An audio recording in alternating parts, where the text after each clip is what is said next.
আমি কারকুল রান্না করব। দেখুন দিয়ে দিয়েছি সাদা তেল কড়াইতে, অল্প করে দিয়ে দেবো এই আলুগুলো। দুবেলার জন্য সাজান দেখে দিয়ে দিলাম এই আলুগুলো। আলুর সঙ্গে এবার দিয়ে দেবো কারকুলগুলো। এটা আমি প্রথমে ভেজে নেব। দিয়ে দিলাম কালার হওয়ার জন্য কিছুটা হলুদ, কাঁচা হলুদ বাটা। স্বাস্থ্য সচেতনতার জন্যই এই কাঁচা হলুদটা শরীরের জন্য খুব ভালো, তাই কাঁচা হলুদটা আমি চেষ্টা করি রান্নায় দিতে। আপনারা যারা গুঁড়ো হলুদ খান তারা গুঁড়ো হলুদ দেবেন, অসুবিধা নেই কিছু। যেমন আমি কাঁচা লঙ্কার তরকারি করি, ওই জন্য আমার তরকারিগুলো সাদা সাদা হয়। আপনারা যারা শুকনো লঙ্কা খান এবং দেখতে ভালো হওয়ার জন্য শুকনো লঙ্কা দেন, তারা শুকনো লঙ্কা দেবেন। দিয়ে দিলাম লবণ। আমি কাঁচা লঙ্কা দিয়ে রান্না করি, লক্ষ্য করে দেখুন। এই দিয়ে দিলাম। এবার এটাকে ঢেকে ঢেকে আমি একটু ভেজে নেব। দেখুন অল্প একটু তেল দিয়ে হালকা করে ভেজে নিয়েছি কারকুলটা। তেল দেখিয়েছিলাম আপনাদের, সেটুকু দিয়েই এই দেখুন এইটুকু হয়ে গেছে।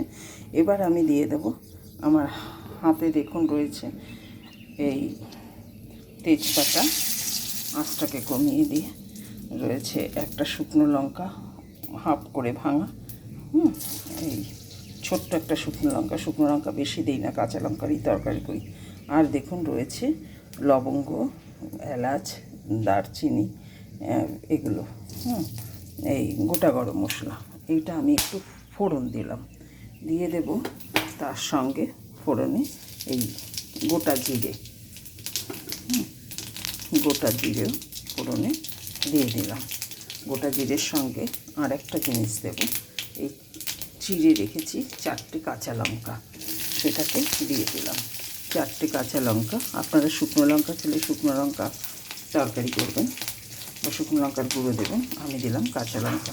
দিয়ে দিলাম রং হওয়ার জন্য কাঁচা হলুদ, আপনারা গুঁড়ো হলুদ খান সেটা দেবেন। দিয়ে দিলাম আদা বাটা। এগুলো সব যাচ্ছে এই মশলার সঙ্গে, মশলাটাকে কষিয়ে নেব। দিয়ে দিলাম জিরের গুঁড়ো, দিয়ে দিলাম ধনের গুঁড়ো, ঠিক আছে, এগুলো দিয়ে দিলাম। এবার দেব লবণ, কারণ ভাজার সময় একবার লবণ দিয়েছি আমি। দিলাম মশলার অ্যাডজাস্টমেন্টের জন্য একটুখানি গুড়ের বাতাসা, এগুলো দিলাম। এই দেখুন মশলাটা কিন্তু শুকনো শুকনো সেই রকমভাবে দিয়ে দেবো। এর সঙ্গে আরেকটা জিনিস, সেটা হচ্ছে টমেটোর পেস্টটা, একটা বড় টমেটো নিয়ে নিয়েছি, সেটা আমি দিয়ে দিলাম। মশলাটা পুড়তে দেবো না, প্রয়োজন হলে জল দিয়ে দেবো। এবার এই মশলাটাকে সাপলাতে থাকবে। দেখুন আমি, আপনারা প্রেশার কুকারে আমি এই ছোলার ডালটা, আমার তাড়াহুড়ো আছে বলে, তাড়াতাড়ি বেরোবো বলে এটা সিটি মেরে নিয়েছি। এটা গলে গেছে, আপনারা 2টো সিটি মারবেন, তাহলে গলবে না যদি তাড়াহুড়ো থাকে। আর না হলে 3-4 ঘন্টা যদি মিনিমাম একটা ছোলার ডাল, 1 কাপ ডাল যদি আপনারা ভিজিয়ে রাখতে পারেন, তাহলে এই তরকারিটা যখন সাতলা, কাপটা দেখেছেন এই কাপটা দিয়ে আমি 1 কাপ ছোলার ডাল নিয়েছি। 1 কাপ ছোলার ডাল নিয়েছি। এবার এই ডালটা দানা দানা থাকলেই বেশি ভালো হয়। ডালটা আমার আজকে গলে গেছে, আর একদিন রেসিপি করব। কিছুটা আছে হালকা হালকা দানা দানা থাকবে, একমাত্র ভিজিয়ে যদি সাতলানোর সময় দিয়ে দেন সেক্ষেত্রে দানা দানা থাকবে এবং শক্ত শক্ত, সেটা খেতে খুব ভালো হয়। কিন্তু এখন মশলাটা কষাতে কষাতে আমি কিছুটা পরিমাণ জলও দিয়ে দিয়েছি যাতে মশলাটা পুড়ে না যায়। মোটামুটি আমার কষানো হয়ে গেছে এবং সেদ্ধ হতেও শুরু করেছে। এবার আমি এই ছোলার ডালটা এটা দিয়ে দেবো। ছোলার ডালটা এর মধ্যে দিয়ে দিলাম। আপনারা এই ছোলার ডালটা ভিজিয়ে প্রেশারে সিটি না মেরেও দিতে পারেন, তাহলেও আরও বেশি ভালো লাগবে।